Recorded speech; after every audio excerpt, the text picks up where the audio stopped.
Today we are going to discuss chapter 4, operators in Java. Today we'll discuss operators in Java. So we are going to discuss various types of operators: arithmetic, unary, binary, and increment and decrement operators. So remaining operators also we'll discuss. Let us start with the unary operator. So unary operator means the normal, like in maths you have minus and plus. So let us take one small example for this. Under unary operator we can have like we have taken a variable over here, integer n is equal to 5. So either you can write plus over here or you can write plus. Okay, by default even if you don't write plus, that is also a it is automatically considered as plus. Minus is also a unary operator. So minus 5. So here when an operator is working on a single operand, then it is called as a unary operator. Okay. So here plus plus and minus minus will also come, but we'll discuss that at a later stage. So we have plus and minus. Then second is your binary operator. Binary operator stands for an operator which is working on two operands. So we have plus, minus, multiplication, division, and mod. Let us take one example for that.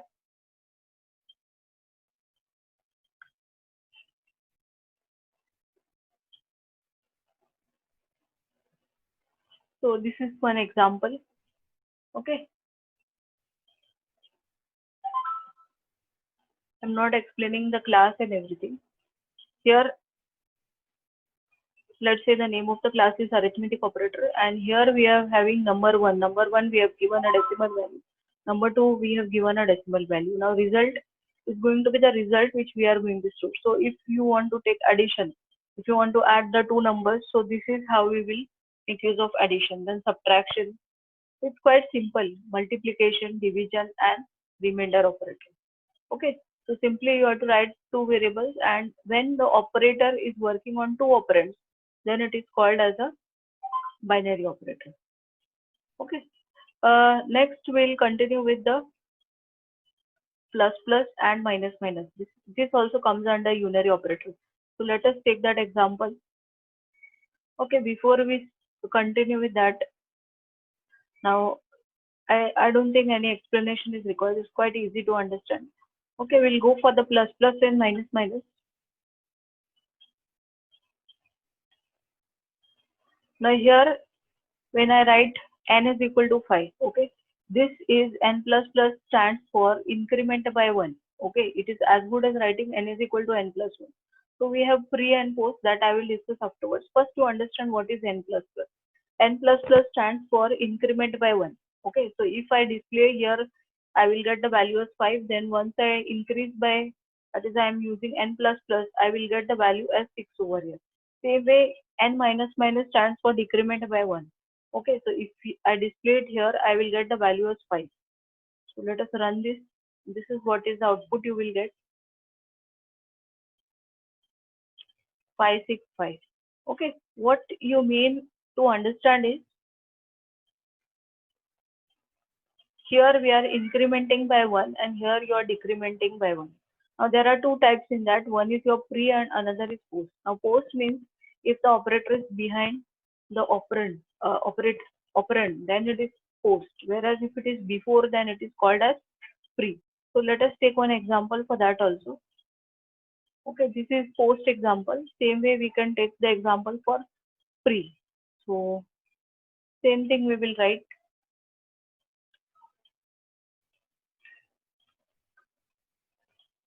Here till here it is 5. Now this plus plus we will add it here. Now what we will do is, instead of writing it here, I would write here plus plus. Okay. And here instead of writing it here, I will change it to minus minus. So let us understand. Till here we have got the value 5. Now once I write plus plus n. Plus plus n means first the value will be incremented and then it will be displayed. So here the value will be 6. Now here first the value will be decremented and then it will be displayed. So here the value is 5 as it is, it will be. Okay. So let us run this now.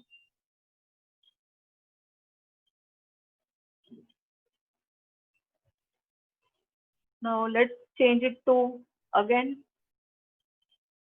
pre and post. So here The same thing if we are writing.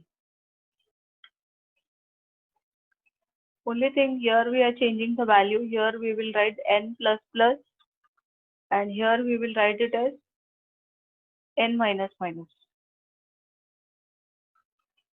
So here we need to understand, here the value is 5. Now n, first it will be displayed. So here you will get the value as 5. Okay.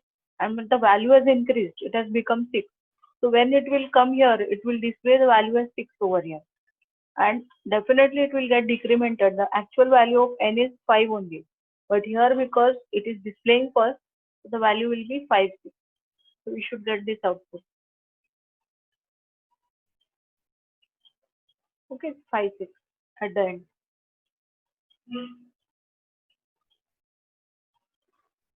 So I hope it is clear. So these are your pre and post increment. Let's go ahead. Relational operators, they are used for less than, greater than. Okay, it is used for, already I have explained you this relational operators are checking of conditions. Whenever we want to check the conditions, so double equal to stands for equal to, not equal to, okay, greater than, less than, greater than, equal to, and less than equal to. So let us take one program for this.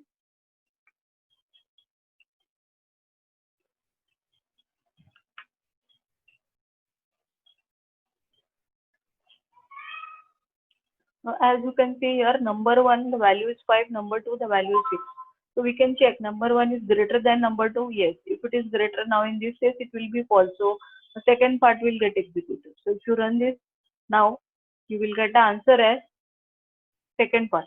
Okay, if you increase the value, here if you change the value, here we make it as 15. So in that case, 15 is greater than 6. So the first output will come over here.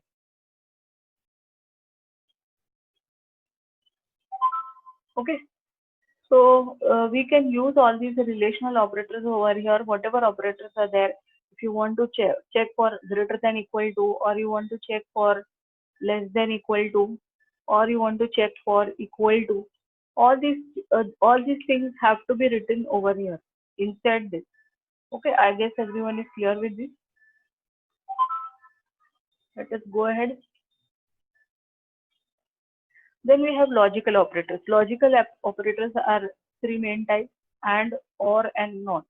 Or, and stands for if you have two conditions and if you want both the conditions to be true. Or means if any one of the conditions to be true. Not means it's a negation. So let us take one small example for this.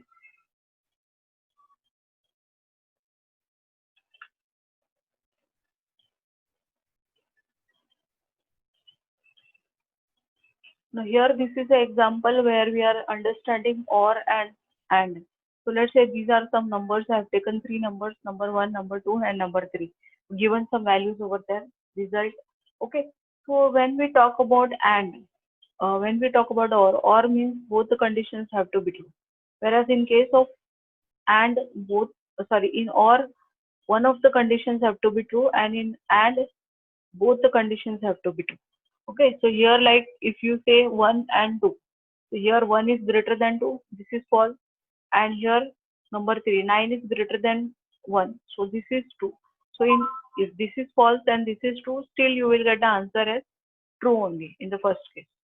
Whereas here you will get the answer as false because both conditions are not true. So only when you will get, in case of or, any one of the conditions or one conditions are true, both the conditions are true, then in that case you will get the answer as true. Whereas in case of and, both the conditions have to be true. Okay.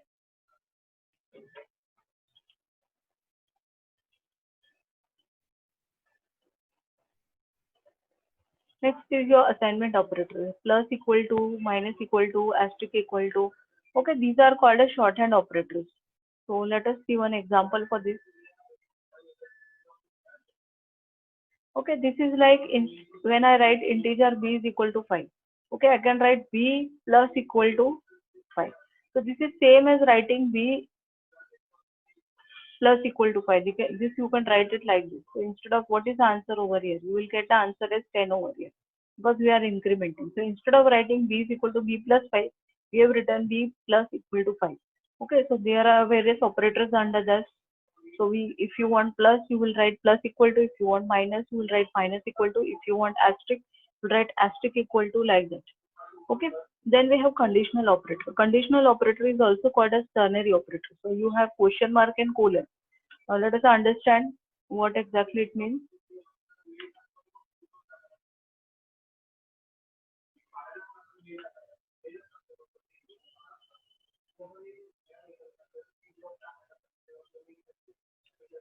So in this example, we can understand this.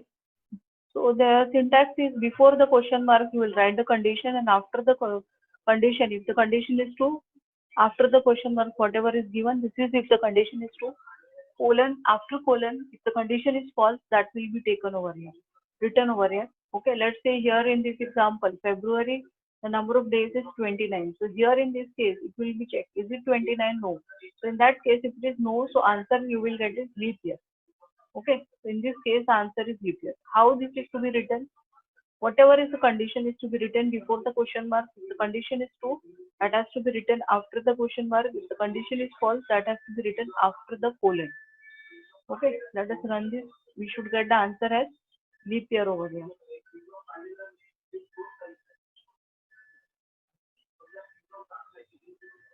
Okay.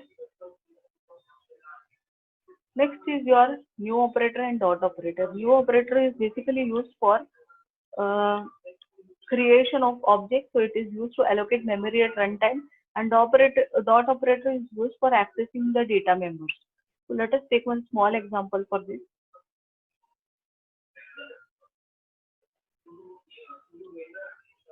Okay, so here let's say we have created a class called student where we have got two attributes. One is ID, another is name. Okay, now how do I create an object?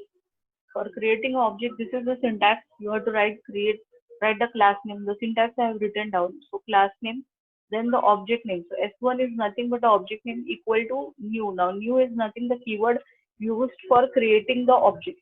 And then student, again the class name, and round brackets and semicolon.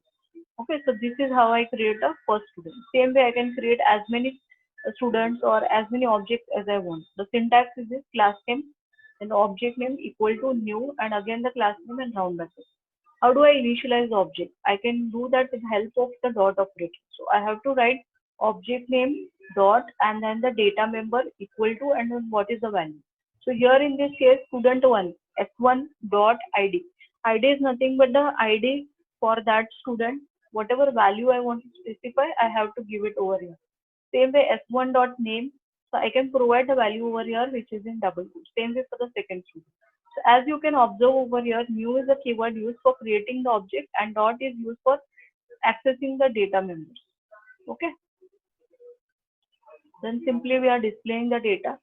So if you run this now, you will get the two outputs. You'll get two student data over here. Okay. So the last thing in this chapter is print and println. Now these are the two methods used for displaying output. There is a difference between the two. Println will throw the cursor to the next line after printing, whereas print will keep it on the same line. So we'll take a small example for this. Okay, like here you can see if I'm writing print and then let us keep it print on both. Okay, so if I write print over here, what will happen? Good will come, and after that on the same line morning will come. If you run this here, okay, get output as good morning. There is no space and anything. But if you change it, if you change it to println, now observe the change, you will find that after printing good, it will take the cursor to the next line. Here, whether you put ln or not, it doesn't matter because it is the last line. Okay. So thank you everyone. I hope you all have understood today's session. Okay.